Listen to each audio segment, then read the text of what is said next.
കൊരട്ടിച്ചിറങ്ങരയിൽ വീട് കുത്തി തുറന്ന് 35 പവന്റെ സ്വർണ്ണാഭരണങ്ങളും 8,000 രൂപയും കവർന്നു. ചിറങ്ങര ജാതി റോഡിലെ ചെമ്പകശ്ശേരി പ്രകാശന്റെ വീട്ടിലാണ് കവർച്ച നടന്നത്. വീടിന്റെ പിൻഭാഗത്തെ ജനൽ കമ്പികൾ പൊളിച്ചാണ് മോഷ്ടാക്കൾ അകത്ത് കടന്നത്. അലമാരയിൽ ചോറ്റുപാത്രത്തിലിട്ട് സഞ്ചിയിലാക്കി വെച്ചിരുന്ന ആഭരണങ്ങളാണ് മോഷണം പോയത്. ജനൽ കമ്പി പൊളിക്കാൻ ഉപയോഗിച്ച ഇരുമ്പിന്റെ പിക്കാസ് വീടിന് സമീപം കണ്ടെത്തിയിട്ടുണ്ട്. സമീപത്തെ വീട് നിർമ്മാണം നടക്കുന്നിടത്തു നിന്നും എടുത്തതാണ് പിക്കാസ്. പുലർച്ചെ 2:30 ഉണർന്ന പ്രകാശന്റെ ഭാര്യ സുനതിയാണ് പിൻഭാഗത്ത് മുറിയിൽ ലൈറ്റ് കണ്ട് വാതിൽ തുറന്നു നോക്കിയത്. കൊരട്ടി പോലീസ് അന്വേഷണം ആരംഭിച്ചു. റിട്ടയർഡ് റെയിൽവേ ഉദ്യോഗസ്ഥനാണ് പ്രകാശൻ. വിരലടയാള വിദഗ്ധരും ഡോഗ് സ്ക്വാഡും സ്ഥലത്തെത്തി പരിശോധന നടത്തി.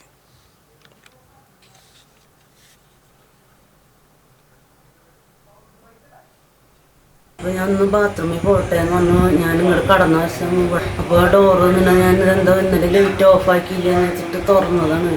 തുറന്നപ്പോഴാണ് കാണുന്നത് തുണികളെല്ലാം വറച്ച് വാരിട്ടേക്കണ, ഗ്രില്ല് കമ്പിയൊന്നും കാണാനില്ല, കോടാലി അവിടെ ഇരിക്കുന്നത് കാണുന്നത്. ഒന്നാമത്തെ ചെവിയിൽ പഞ്ഞിയൊക്കെ വെച്ച് ഇതൊക്കെ സ്കാഫ് കെട്ടിയിട്ടൊക്കെ കിടക്കണത്. അത് കാരണം ഒരു ശബ്ദവും ഞങ്ങൾ അറിഞ്ഞില്ല. ആൾ മരുന്ന് കഴിച്ചിട്ട് കിടക്കാം. അപ്പോൾ ഗുളിയൊക്കെ കൊടുത്ത് കഞ്ഞി കുടിച്ച് കിടന്നതാണ്.